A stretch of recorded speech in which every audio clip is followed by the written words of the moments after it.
To those who lived through the 90s, Stargate was a wormhole to another universe. What is that? It's your Stargate. Now it's the portal to an AI-fueled future, where the currency is compute. OpenAI's Project Stargate is building the world's largest AI training center with NVIDIA chips in Abilene, Texas. OpenAI, Oracle, and SoftBank are all involved. But there's a lesser-known New Zealand link behind the enormous infrastructure investment, and this episode explains it all. Fiberlight, being a Texas-based network, has been supporting the Stargate initiative from a backbone standpoint. So we have a few routes that connect from Abilene through to Dallas, and those are the ones that are getting a lot of interest from hyperscale customers as well as data center developers. It's so cool. It's the New Zealand investment link no one knew of until now. Yeah, no, we're really excited to be a part of all of that. We acquired the business for about $1 billion 2 years ago. If you were to replace that network, conduit by conduit, strand by strand, it would probably cost you $3 billion today. While the tech is underway in places like Texas, the financing of it, of course, begins in Manhattan. Welcome to the Rockefeller Center on 5th Avenue, the US office of Morrison, the investment firm that owns Infratil. They clocked the compute trend down under with an early investment in CDC data centers that's returned 38% on average every year since 2016. They're now looking to replicate that return in America. And Robert Huang is the guy for the job, leading investments into all aspects of AI infrastructure. So what are all of the layers, ideas, and industries beyond just data centers and AI models that you see and that Morrison is investing in? So Morrison defines the digital infrastructure ecosystem, as you rightly pointed out, as data centers, terrestrial fiber, subsea cables, as well as carriers and towers. So we have investments in all of those sectors, and a couple of other sectors that we continue to review are subsea cables, as I mentioned previously, as well as satellites. One of the notable investments that you've made recently in this market is Fiberlight Networks. Talk me through the thesis behind investing in that and specifically how it feeds into that AI compute investing stack. So Fiberlight is a roughly 19,000 route mile network in Texas, Virginia, and it's got smaller presences in Atlanta, Georgia, and Tampa, Florida. The reason that we invested in Fiberlight, first and foremost, is because these markets are highly attractive. So as you mentioned, Stargate is in Texas, and Northern Virginia is where the bulk of the data centers in the US are situated. So, very attractive markets from the outset. It's also got very attractive customers that it's built long-term relationships with. So the hyperscalers, which you'll know, like Microsoft, Amazon, and Google, as well as the largest carriers such as T-Mobile, AT&T, and Verizon. So our thesis for this investment is to leverage this existing network in very attractive markets and use that platform to grow into new markets that are adjacent to our existing markets and extend the customer relationships that we already have. And lastly, there are also potential opportunities to acquire adjacent networks that we consider periodically as well. I am going to talk to you about specifically that, but just on Stargate, is Fiberlight involved? Is it touching the Stargate investment to some degree? Yeah, so Fiberlight, being a Texas-based network, has been supporting the Stargate initiative from a backbone standpoint. So we have a few routes that connect from Abilene through to Dallas, and those are the ones that are getting a lot of interest from hyperscale customers as well as data center developers. It's so cool. It's the New Zealand investment link no one knew of until now that's touching this huge tens of billions investment from Microsoft, OpenAI, Oracle, and SoftBank. It's incredible. Yeah, no, we're really excited to be a part of all of that. And I've heard you talk about this as the classic Morrison investment, effectively because it's a utility, something tangible that you can see, it's physical and touch, that ties into this huge hype trend. Yeah, so we define Fiberlight as a classic Morrison deal because, first and foremost, it is a very compelling infrastructure asset underpinned by a large network that is difficult to replicate, and it was built over a 20-year period.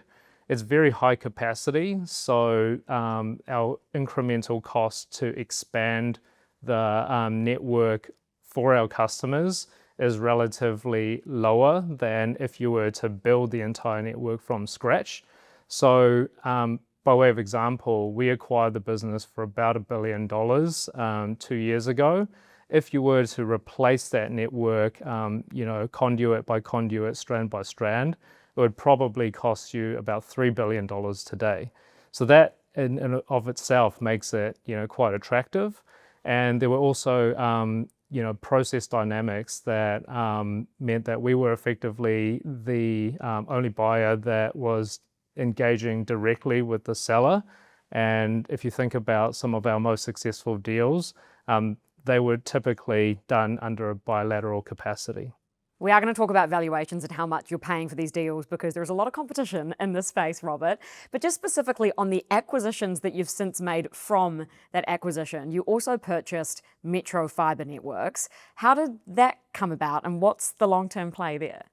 So that was an asset that the principals of Fiberlight had been tracking for several years. So, it was very much a relationship-led transaction. In addition to that, Fiberlight has a decent-sized network in Virginia. Virginia is the largest data center market in the world, and the route that we acquired connects from Richmond, which is historically a government data center hub, down to Virginia Beach, where a lot of subsea cable landing stations are located. So the strategy behind acquiring Metro Fiber Networks was really to acquire a very differentiated route and then connect that network to our core network within Ashburn and provide an express highway solution for bandwidth capacity for the hyperscale customers. So we're really excited about the opportunities that could come off the back of this, subsequent acquisition. How early would you say the investment cycle is? Obviously, it's pretty far along in AI compute. You've got Stargate, these huge, huge projects where so much capital is flowing in them and no one seems to really care about whether they're worth that or not because the hype is just fueling these massive valuations, which we will get to. But how early do you think the investment cycle is on all of those adjacent layers? Do you feel like the investment is yet to flow into those areas where you're playing and you're still early on that side of things? Yeah, so the digital infrastructure investment cycle really is underpinned by the investment into data centers, and data centers support both the outsourced cloud environment as well as the emerging AI cloud environment.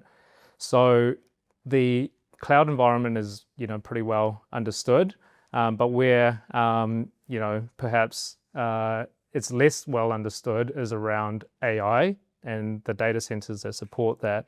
And I think in that regard, we're probably still in the early innings. And the reason for that is we're still building the data centers that are required to train these AI models. And as applications emerge over the next 3 to 5 years, the demand will shift from AI training to AI inference. And that's an entirely different tailwind that we're yet to fully appreciate in terms of the size and demand for that. And, as AI grows from an adoption standpoint, the hope is that the cost of using AI will also decrease, which will further drive demand in data centers that underpin that. So in summary, I don't know where we're at, but my hope is that the trend will continue for at least the next 5 years. While OpenAI is behind Stargate, Amazon Web Services is building its own ultra cluster for Anthropic, the AI lab behind Claude models, dubbed Project Virgninia. I spoke to its executives about it in Texas last month. The market is moving so fast, right, that just a year ago, clusters of the size of 30,000 accelerators was what most people were training models on. And now you're getting to maybe closer to 100,000, and as you just said, right, in the hundreds of thousands of accelerators. And I think that'll continue to grow. But Mark Zuckerberg just entered the ring, announcing plans to build several superclusters for Meta Superintelligence Labs, including one equal to the size of Manhattan. There is a question out there of overbuild. If the supply being built is going to be too much for future demand. You've referenced Jevons paradox there, and everyone in this industry believes that that will come true when it comes to AI. Sam Altman from OpenAI himself has said that they just do not have enough compute for all of the products and services and use that they want to put out into economies and society. Do you believe that there's a risk there when it comes to overbuild, or do you think that this wave of AI demand is going to be so much larger than we can even imagine right now? So at the moment, you may have heard that some of the hyperscalers have delayed or postponed some of their capacity commitments. And part of that may be just indigestion in the system. To put it into context, I recently visited some of the data centers in Columbus, Ohio, and they're entire city blocks in length where you're talking about kilometer-long data centers, and these are $5-10 billion investments that the hyperscalers are making. So we may be at a point in the cycle where they're just trying to ingest the capacity that they've already taken down. And if you think about the broader backdrop, there's actually a supply constraint in many of the markets in the United States because the power capacity and availability is constrained either at the grid level or at the supply level. So in the near term, the ability to build new data centers is constrained. That speaks to the upstream opportunity, powering these data centers and also creating the processing units, chips, to go inside the servers, inside the data centers to allow inference and training to even occur. You're obviously playing in the downstream aspect when it comes to the cabling with your recent acquisition. Would you ever play in that upstream part of AI compute like renewables, power, or nuclear power or chip design? Certainly in the renewable energy side. So Morrison has had an investment in Longroad Energy since 2016, and Longroad is, across the entire continental US from a renewables development standpoint. So that's a sector that we know really well and continue to invest behind. Whereas with regards to foundries, or nuclear facilities. I think it's difficult for us to invest in foundries because of the sheer size and scale of some of these investments. They're typically several $1 billion, and the return profile doesn't necessarily match what we're seeking from a core plus or a value add infrastructure standpoint. With regards to small modular reactors, I think the technology is still, a way off. Maybe it's something that matures over the next 5 to 10 years. And, it's certainly something that we're looking at, from an investability standpoint, recognizing that there are constraints in our ability to do that given, most of our capital today comes from, Australian and New Zealand investment clients. Another downstream opportunity potentially is automation and robotics. I mentioned to you yesterday in the second round of this interview, Robert, Gecko Robotics. Did you manage to have a chance to check them out? Yeah, I think that's definitely a really interesting technology, and I think there are other applications that in robotics and automation that we've been proactively tracking over the last 4 or 5 years. I think it's tangential to the broader AI thematic, but ultimately the objective for robotics and automation is to improve productivity and make it easier for us to do the tasks or workflows that businesses already have to contemplate today. And one of the examples that we've been tracking for some time is, for example, in a regulated industry such as retail pharmaceuticals, the US industry is quite different to the New Zealand industry, where in New Zealand and Australia we have blister packs, which come in the pre-packaged form. In the US, people typically need to count 30 pills from a large vat and decant that into a single pharmaceutical fulfillment. So that, believe it or not, is being done by highly trained pharmacists in the United States who could otherwise be using that precious time to provide consultation services to the patient. So the technology is available today in that sector to automate a lot of that, and it's essentially a social good that is good for everyone, because of the fact that you're taking a menial task from a high value, highly trained healthcare worker, and then replacing that with a lower cost, more accurate robotic tool that ultimately means that everybody benefits.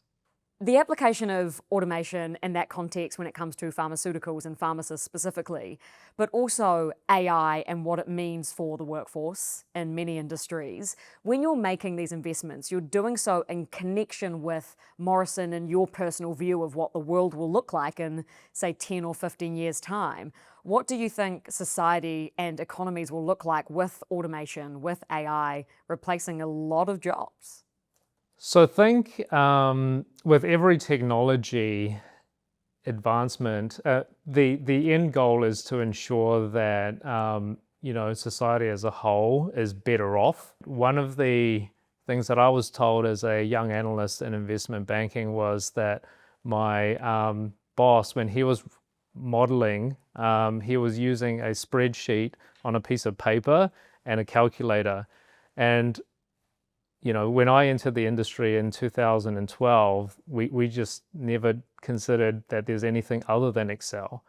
So I'm optimistic that there will be tools that improve the productivity for society as a whole, and that there will be new jobs created that underpin an AI-led economy. Coming back to data centers, because I really want to focus this on AI compute, and we're going to get to the total spend and investment flowing into it. But you mentioned satellites and also subsea cables at the very beginning of this conversation. Have you looked into or considered investing in subsea data centers or data centers in space? As it relates to subsea data centers and data centers in space, they're definitely things that we've looked at. However, they feel to me like more niche applications. So as I think about space data centers, if the use case was you wanted to have a disaster recovery instance, that may make sense. But if you had latency sensitive applications such as AI compute or cloud compute, that would not make sense to have that outside of core metro markets on Earth. With regards to subsea data centers, the benefit of that is obviously that ambient temperature is very stable, which means that your cooling costs might be lower. However, again, you have latency considerations and the fact that it's very difficult to maintain those types of facilities. So, in my mind, that they will remain niche in nature. I know that at some stage you were seeking an potential acquisition of a data center somewhere, anywhere in the American market. Are you still looking to acquire something tangible like a data center business up here? I think, if given the opportunity, we'd love to own a data center business, and it's a sector that we've done well historically. Oh yeah, CDC data centers, a very great return. Well done. Thank you. With regards to the US market, it is much bigger and it's difficult to find a platform of scale. So, where we are looking at the moment is really around, hyper-connected wholesale facilities that may benefit from the AI thematic, but haven't yet grown to a scale which makes it uninvestable for ourselves. And our typical check size is really 300 to 500 million US. So that's kind of the hunting ground that we're looking for opportunities in. So you've effectively been priced out of the data center cycle itself. And this is something I wanted to ask you about, was just like the scale of the spend going into this stuff. I mean, Stargate aside, as you mentioned, the hyperscalers are throwing tens of billions of dollars at the stuff. Overnight, AWS alone said that they were going to invest $20 billion into data centers in Australia alone, which is massive. McKinsey, whether you believe their numbers or not, they've put out a figure, a $7 trillion figure on the amount of capital expenditure that needs to go into data centers for future AI and non-AI related workloads. Do you believe that that's the size of this market? Are you seeing that amount of capital flow into it? I mean, it certainly doesn't shock me to hear, figures like 20 billion in Australia, because, a single meta facility in Columbus, Ohio is probably about 10 billion. That's excluding the servers and the racks. So in that context, that facility may well be a 50 to 100 billion facility once you include all of the costs associated with that. So is it incredible to contemplate a 7 trillion investment over the next 10 years? I don't think so, but it's definitely going to be a challenge for the industry as a whole to ingest that. And, obviously we're one of a few players that are looking at the space. So hopefully we can, contribute to, supporting these customers, whether it's on the data center side or the fiber side. I mean, I would say you're one of many, Robert. There's all the big guys playing in this space too. You have Brookfield, you have Blackstone, alongside the hyperscalers who also have billions of dollars to spend throwing money in this stuff. SoftBank alone throwing 50 bill US in the mix, Microsoft too. Given that there is massive competition in this space because of the potential opportunity, how is that driving up valuations? Because historically, as an infrastructure investor, Morrison would have looked at pretty low yields, right? Pretty tangible stuff. But when it comes to anything overlaid with tech, you then get a growth valuation priced on top of that. And many of these assets, even adjacent to data centers, becoming too expensive for you to play in? I think the way to build up a valuation of a digital infrastructure company, you have to go back to core principles. So, what is the underlying cash flow of the business if you strip out that growth? And in that context, businesses like CDC or Fiberlight are actually very attractive. And what we're doing is we're choosing to reinvest that capital to support further growth initiatives, which generate an attractive return. So, ultimately, it's a question of like how much of the opportunity you believe you can capture, and that's typically underpinned by how much land bank a business like CDC might have, as well as how much power you believe you can procure over the next 5-10 years, and how much of that capacity would a hyperscale customer or a group of hyperscale customers can take down. So, in that context and recognizing the huge backdrop, I think it's still fairly valued, a lot of these businesses. We haven't seen, notwithstanding the valuations may look quite high on a multiples basis, that, the value's, overvalued. How much capital do you have to spend? So the way that we think about investments is if there's a good deal, we back ourselves to find the capital to support that. And we've shown that time and time again with Z Energy, with One New Zealand, with Telstra Towers. So I'm confident that we'll be able to continue to do that. And it's really about making sure that the investments fit within our target check size, which historically has been in that 300 to 500 mil range. But then you had Fiberlight at $1 billion. Yep, and so they can be One bigger. New Zealand at 3 billion plus. So, for the right opportunity, we definitely back ourselves to raise the capital. And just remind me the target for the core and the value add portfolios, the target percentage and return. Yeah, so for our core plus investment strategy, we typically target 12% returns. And for our value add strategy, we're really targeting 15% plus to reflect the growth that we're underwriting as well as, the risk. Well, I felt like I should let you go back to your desk and do some due diligence and make some money for those investors, Robert. I really appreciate your time. Thank you so much. Thanks, Madison. Good to meet you.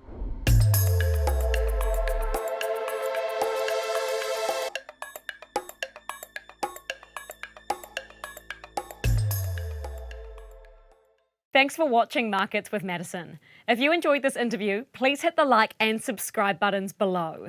I do all of the research for these episodes myself, so your support means a lot. I always love to hear your feedback and ideas, so please drop any thoughts in the comments below. Now go put your money to work.